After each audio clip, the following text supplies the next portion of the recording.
Hello everyone and welcome back to Bhavika's motherhood journal.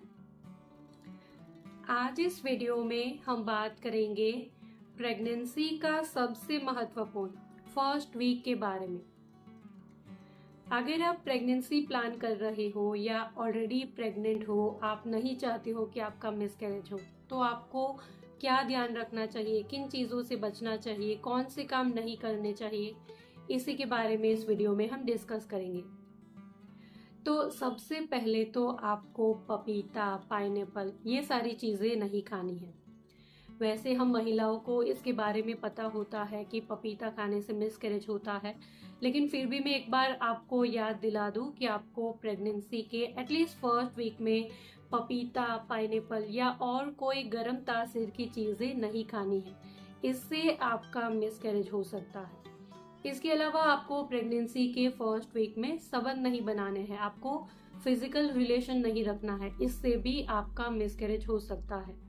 और आपको hot bath नहीं लेना है। जैसे आप गुनगुने पानी से नहा सकते हो या हल्के गर्म पानी से नहा सकते हो, लेकिन किसी किसी को आदत होती है बहुत तेज गर्म पानी से नहाने की या स्टीम बाथ लेने की या सोना बाथ वगैरह लेने की। तो ये सारी चीज़ें भी आपको प्रेगनेंसी के एटलीस्ट फर्स्ट वीक में नहीं लेनी है, इससे भी बच्चे को नुकसान हो सकता है। इसके अलावा आपको स्मोकिंग, ड्रिंकिंग नहीं करना है। स्मोकिंग दोनों तरीके से, जैसे एक्टिव, पैसिव, दोनों तरीके से आपको स्मोकिंग नहीं करना है। जैसे आपको खुद को तो स्मोकिंग नहीं करना है, लेकिन कोई और भी अगर आपके सामने स्मोकिंग कर रहा है तो वहां से उठकर आप दूसरी जगह पर चले जाए, क्योंकि वो जो धुआं आप इनहेल करते हो इससे भी बच्चे को नुकसान होता है। तो आपको स्मोकिंग नहीं करना है, आपको अल्कोहल कंज्यूम नहीं करना है, क्योंकि अल्कोहल के कंजप्शन से बच्चे के दिमागी विकास के ऊपर असर होता है, तो वो भी आपको नहीं करना है। इसके अलावा आपको ज्यादा मिर्च मसालेदार चीजें नहीं लेनी है, क्योंकि इसकी वजह से आपको गैस, एसिडिटी की समस्या हो सकती है।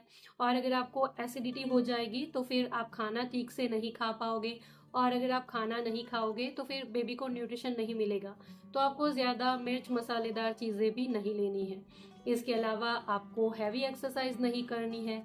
जैसे नॉर्मल वॉक वगैरह आप कर सकते हो, लेकिन जैसे जंपिंग जैक्स, जैसे कोई जंप वाली एक्सरसाइज या वजन उठाने वाली कोई चीज़ या स्क्वाट या डक वॉक, ये सारी चीज़ें आपको नहीं करनी है, क्योंकि इससे भी मिसकैरेज हो सकता है। जैसे घर में जब बैठ के जो पोछा लगाने वाली जो पोजीशन होती है वो भी आपको नहीं करनी है, क्योंकि इससे भी आपको प्रेगनेंसी के फर्स्ट वीक में मिसकैरेज हो सकता है। या बाद में कर सकते हो, जैसे आपके थर्ड ट्रिमेस्टर के दौरान आप ये सारी चीज़ें कर सकते हो, डक वॉक वगैरह कर सकते हो, लेकिन एटलीस्ट फर्स्ट वीक में आपको नहीं करना है। इसके अलावा आपको एक्सरे नहीं करवाना है।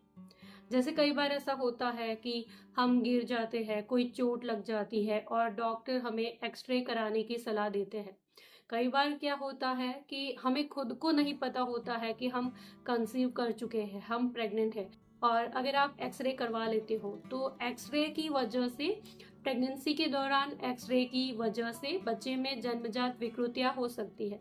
तो अगर आप प्रेग्नेंट हो या फिर प्रेगनेंसी प्लान कर रहे हो और डॉक्टर ने अगर आपको एक्सरे करवाने की सलाह दी है, तो आपको उनको ज़रूर से बताना है कि आप प्रेगनेंसी प्लान कर रहे हो या प्रेग्नेंट हो, क्योंकि इससे भी बच्चे को नुकसान होता है। इसके अलावा आपको पेट भर के खाना नहीं खाना है, क्योंकि प्रेगनेंसी में हमारा डाइजेशन थोड़ा सा डाउन हो जाता है, स्लो हो जाता है।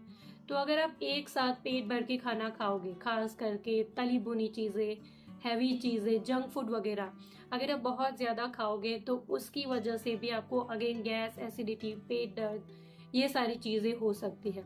तो आप थोड़ा थोड़ा खाना दिन भर खा सकते हो, लेकिन आपको पेट भर के एक साथ खाना भी नहीं खाना है।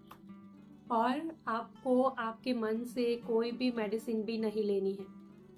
जैसे कई बार ऐसा होता है कि जैसे पेट दर्द है या सर दर्द है या बॉडी में कोई पेन है, तो हम खुद से कोई पेन किलर वगैरह ले लेते हैं। तो ये भी आपको बिल्कुल नहीं करना है, क्योंकि प्रेगनेंसी में बहुत कम मेडिसिन सेफ होती है, बहुत सारी मेडिसिन अनसेफ होती है।